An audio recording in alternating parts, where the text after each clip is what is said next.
Did you miss me? Well, I missed you. Bless me, YouTube. It's been a few weeks since my last video. So, like, 2 Hail Marys? We cool, bro? Tell you what, I'll strap on a Syphilis later, just for you. It's been a crazy couple of weeks, both in internet land and my world generally. But I finally got my new microphone. And a big thank you to everyone on Twitter who gave me recommendations. I settled on Happy Puke's rec of some Yeti thing that is beyond my comprehension, and it's kind of amazing. I feel like I need to bust out some habanera to justify the cost of this fucker, though. Okay.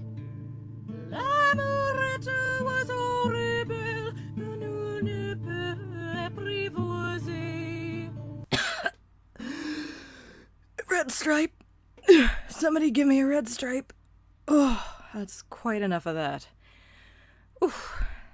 But before I get going, I also wanted to give a shout out to the Broccoli at Broccolized on Twitter, who made this awesome fan art for me. Did I mention I'm a huge Monty Python fan? This was a total squee moment for me, so thank you so much. But back to the serious business. Yep, I'm going to be talking about the Orlando shooting. But I want to lay some ground first. And frankly, I think a lot of people are emotionally weary about talking about this. So the shooting will be addressed in part 2 of this installment, and I'm going to do my best to approach the topic with respect and compassion. But back to part 1. Since it's obvious to you all now why I'm not going to attempt this in a rock opera angle, I'm going to break in my new mic in the grand tradition of my Celtic ancestors with some storytelling. I'm slowing down the track. This is conversational, me hopefully connecting with you on some level. I'm not going to rely on citations, we're just kind of shooting the shit here. And as always, comments are open for you to put your 2 cents in. So pour yourself a drop of the creature and pull up a chair, and let's talk about the weaponization and institutionalization of the S word, sympathy. So, back in my firm virgin goddess titty youth, I'm sitting in CanLit, Canadian literature, and we're doing The Painted Door by Sinclair Ross. I have zero expectation that any of y'all have read this, but I'll link it in the low bar as it paints a picture that is quite relevant to anyone with an interest in gender issues. And it's short. For me, it's one of the few stories I've read that fundamentally changed my worldview. The upshot of this little tale is a married couple living rurally, frustrated housewife, devoted but tired husband, and the husband's male friend who steps up to help her out. The wife, Anne, ends up fucking the friend Stephen, who didn't see that coming, and husband John discovers them together and, twist, quietly ends his life. My teacher polled the class. Please raise your hand if you think Anne was the protagonist. Most of the class raised their hands. Then, please raise your hand if you think Anne was the antagonist. I and one other student, also a girl, raised our hands. 2 hands in a class of 30. My teacher gestured at us and said, "Okay, why?" I answered in my usual pretentious know-it-all way. Believe me, it didn't earn me any points then, any more than it does now, although I try and temper it now, 'cause, bullying sometimes changes you for the better. But I said, protagonists are supposed to elicit sympathy and support from the audience. I had 0 sympathy for her. All she cared about was herself, and if she was so unhappy with her husband for so long, nobody was keeping her there. I can't view someone as a protagonist who does nothing but whine, betray, and wallow in self-pity. Oh, the girl next to me cracked her gum and swiveled to face me. That poor woman was neglected. She had to do everything herself. And it's not her fault she slept with Stephen. I mean, yeah, it's not a good thing that she did it, but she was lonely. Lonely. Emphasis on lonely, as though being lonely is somehow a reasonable reason to cuckold your husband. Her boyfriend, who was also in the class, chimed in. Yeah, if a man neglects a woman, she's gonna do what she needs to do. He should have paid more attention to her. She smiled. Anyway, I shrugged. So, if your boyfriend gets lonely because you're spending too much time with your friends or whatever it is that you do, it's cool if he has sex with other girls, right? Because he's lonely? Yeah. The silence was deafening, and the teacher moved on quickly. I have been a shit disturber for all of my life, even back when I was just wee in the grand scheme of things. But the general consensus is on her side. I'm the outlier. Even in many other breakdowns and analyses of this story, I keep seeing this idea repeated over and over. Poor Anne. Poor, poor Anne. Very little concern for the man who chose to end his life after seeing the woman he had worked like a dog for betraying him with his best friend. Even Stephen, said best friend, has received more criticism than poor sweet Anne. Because he should have known better and behaved better than the wife. As I did with most of my high school nonsense, I filed the painted door away in the recesses of my mind. But I recently thought of it again, 20 years or so later, while sitting with some mates at the pub. The topic had come to an acquaintance of ours who had recently returned from deployment, found out his wife had been unfaithful, and promptly killed himself. So, for context, here's the demographic at the table. 2 older men, stably married. 1 older MGTOW, he'd never call himself that, but it's totally how he rolls.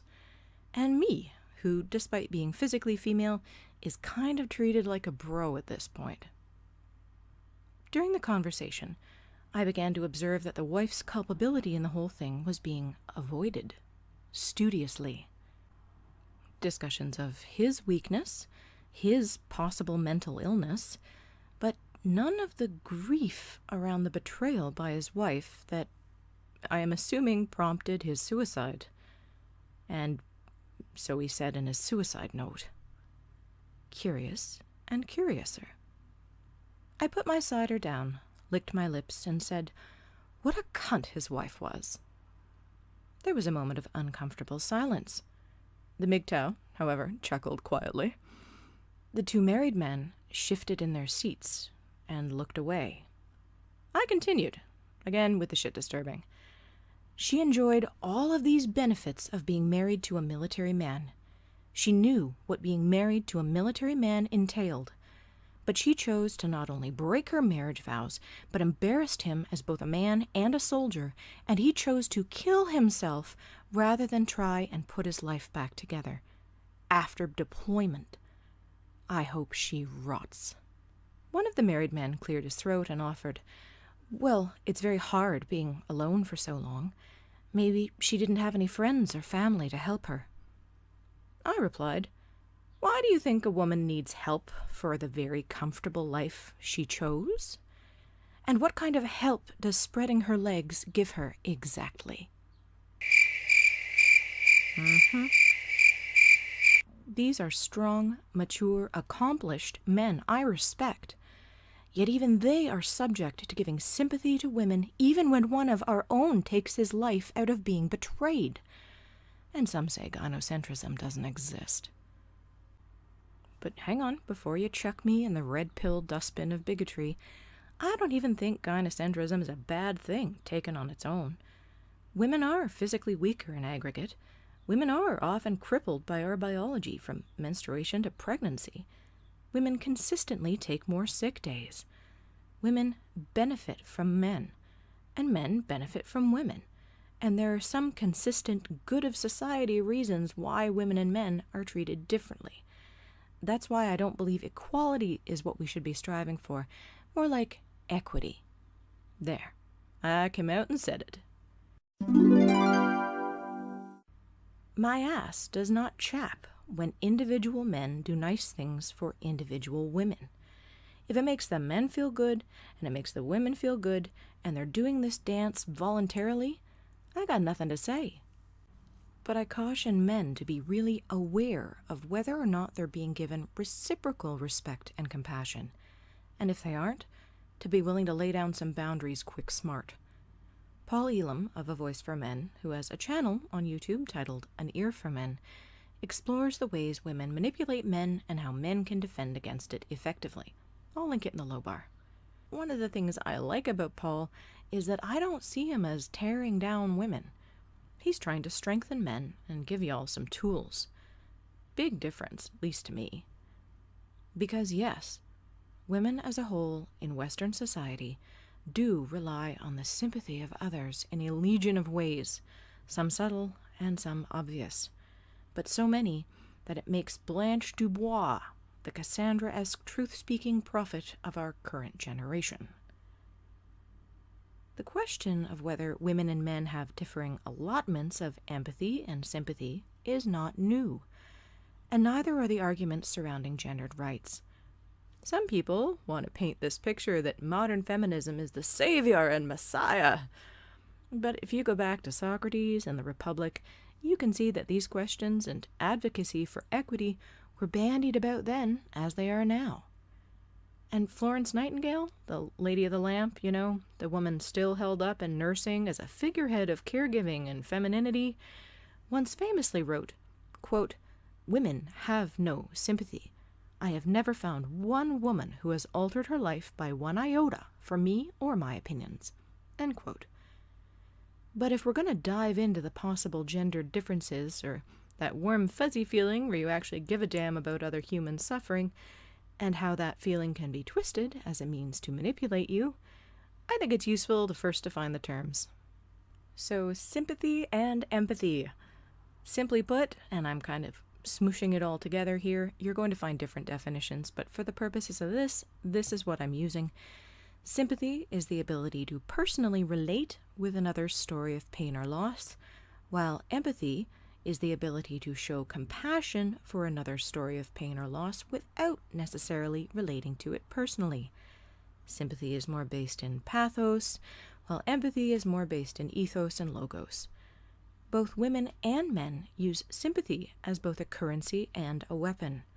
Sympathy is widely used as a means to get out of consequence, secure attention and investment, or to lever someone else to give or do something for you. It has an emotional component that empathy does not require. So sympathy is meant to play on your heartstrings, while empathy is more meant to play on your brain strings. But is sympathy a bad thing? No, not on a personal level. In a conversation with a friend earlier this week, he made the brilliant observation that things like this should be, quote, a favor and not an expectation, end quote. Exactly so. This can be applied to charity as well.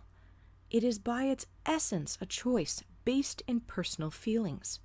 That's what makes it a virtue. But when we apply sympathy as an imperative intended to elicit a given response or protect a certain group, sympathy loses that virtue and becomes nothing more than a tool. And when sympathy for one group over another becomes explicitly written into our laws, as has already happened with respect to men and women in our justice and correctional system, I gotta call bullshit on that. When any natural inclination to protect women gets taken out of our day-to-day interactions, taken out of our choice, and put into the hands of the people with the guns and gavels, assisted by the media, fuck that noise. See, in personal interactions, you can choose to not be sympathetic. You might get called a giant fuckface, but there really isn't anything that person can do other than not interact with you anymore because you're a giant fuckface. And if they're the kind of jackass who puts that much emphasis on you giving them sympathy, that might be a blessing. But laws and student codes of conduct and sentencing and free speech are increasingly becoming based on sympathy for some, not empathy for all. And so we are no longer given the choice. So in the spirit of discovery, let's do a little test. You can do it at home too. Wear your safety goggles. Safety first. I'm going to type men in prison and women in prison into Google with the quotation marks. And we're going to compare the sympathy factor between the two in the first 10 entries. Not very scientific, I know, but you'll see what I'm getting at if you do it yourself. Ready? Here we go. Time for montage. I know what boys like. I know what guys guys want. I know what boys like. I got what boys like. I know what boys like. I know what guys want. I see them walking. I make them want me. I like to tease them. They want to touch me. I never let them. I know what boys like. I know what guys want. I know what boys like. Boys like. Boys like me. Na na na na na. Na na na na na. So obviously, this is not an in-depth rundown of the issues facing media and gender today, because that would make this video even longer than it already is, and since it's nothing but me talking, I have no fancy animation skills. I do try and keep it short. However, if you do it at home, I'm pretty sure you're going to get similar results.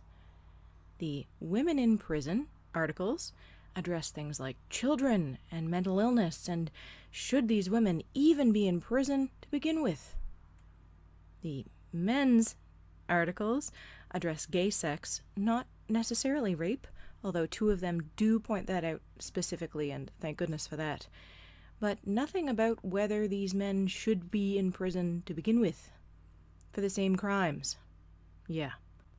So who are we supposed to feel sorry for when they go to prison?